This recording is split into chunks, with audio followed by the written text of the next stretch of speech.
Eh bien, bonjour à tous, c'est Aquamule35 et aujourd'hui on se retrouve pour une nouvelle vidéo de la série Nage de leurre.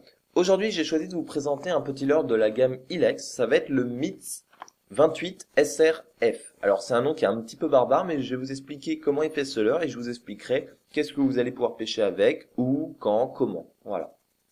Donc, le petit MITS, ça va être un petit crankbait qui fait seulement 2,8 cm. C'est un leurre flottant. Et dans son nom, on va retrouver les lettres SR. En fait, ça va indiquer qu'il va nager juste sous la pellicule d'eau. C'est un leurre qui nage vraiment à la surface. Il va descendre à 10-15 cm maximum. Je dis bien grand maximum. C'est un leurre qui initialement est prévu en fait pour la pêche de la truite en réservoir, mais il a trouvé son utilité pour les pêches en ultra léger, que ce soit les pêches en ruisseau ou petites rivières ou même sur des gravières. Il va être très léger, c'est un leurre qui fait 1,5 g, donc il vous faudra vraiment du matériel ultra léger pour réussir à le lancer. Comme beaucoup de leurres de la gamme Ilex, il est décliné dans une dizaine de coloris, un petit peu moins que les leurres classiques, mais voilà, vous avez quand même pas mal de coloris très intéressants pour la pêche de la truite, comme les coloris Véron, HG Truth ou coloris Truitel par exemple.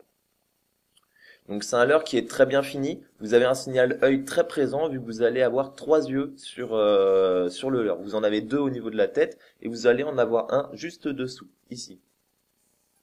Donc c'est un leurre qui est bruiteur. Il fait un bruit très léger et très grave. Donc c'est un leurre qui est relativement discret. En revanche, il va déplacer quand même pas mal d'eau à la surface et il va pas mal brasser la surface, donc il se fait bien remarquer. Un petit peu comme un petit insecte qui viendrait se débattre. Il est armé d'un hameçon simple, sans ardillon et assez fort de fer, donc c'est vraiment très sympa lorsqu'on veut relâcher les poissons dans les meilleures conditions possibles. Donc on peut tirer dessus, hein, ça bouge pas, vous pouvez prendre des truites jusqu'à 50-60 cm avec, je pense pas que l'hameçon va s'ouvrir. D'ailleurs au niveau des poissons qu'on va pouvoir prendre avec, eh bien, de la truite, du chevenne, ça peut être très très sympa pour le chevenne, de la perche et du black bass. Bon alors des black bass de relativement petite taille, pas des gros black bass, même si des fois ils attaquent des tout petits leurres. Mais voilà, pour la pêche des carnassiers en général, c'est un leurre qui est très bien. Vous allez sûrement aussi pouvoir pêcher des petits aspes avec, vu que c'est un leurre de surface en fait, qui va pouvoir être ramené très très rapidement en linéaire, ce qui peut être intéressant. Mais bon, comme c'est un leurre qui est tout petit, vous n'allez pas prendre des poissons monstrueux.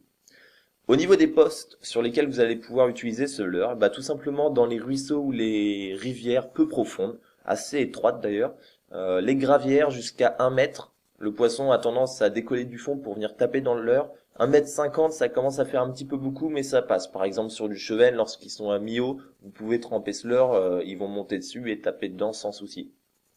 Vous pouvez aussi l'utiliser le long des berges lorsqu'il y a des postes très marqués ou lorsque les poissons ont tendance en fait à s'alimenter juste sous la surface. Si vous avez par exemple pas de canne à mouche et que vous savez pas trop comment pêcher ces poissons, vous pouvez tenter avec ce petit leurre. Ça peut à la fois imiter un petit verron qui serait en mode panique à la surface en train de bomber vers la berge, mais ça peut aussi être un insecte tombé dans l'eau qui cherche à se débattre. Voilà. Après, c'est à vous de le faire vivre avec l'animation. D'ailleurs, en ce qui concerne les animations, c'est très simple. Moi, je vais l'utiliser principalement en linéaire, en lancer-ramener, tout bêtement. Pourquoi? Parce que ça va être un leurre qui va avoir une nage quand même très particulière, une action de wobbling et de rolling très très marquée. Vous pouvez aussi faire de temps en temps quelques petites pauses pour faire remonter le leurre à la surface, lui faire percer la pellicule d'eau, si je puis dire. Vous allez aussi pouvoir par exemple pêcher tout simplement alors j'appelle ça la pêche au plop. En fait, lorsque vous voyez un chevenne qui est posté, vous lancez soit un petit peu derrière lui, soit un petit peu sur son côté. Le leurre va faire plop dans l'eau, il va rester à la surface et le chevenne va prendre ce leurre pour un insecte tout simplement et va venir le gober. Voilà. Donc c'est tout pour ce petit leurre, c'est une petite présentation rapide, il n'y a pas grand chose à dire. C'est un leurre qui est quand même très très spécifique, alors achetez-le vraiment si vous avez les postes ou du moins les poissons qui permettent de pêcher avec ce leurre. Ça serait bête d'avoir un leurre dans votre boîte qui ne vous sert à rien. Voilà.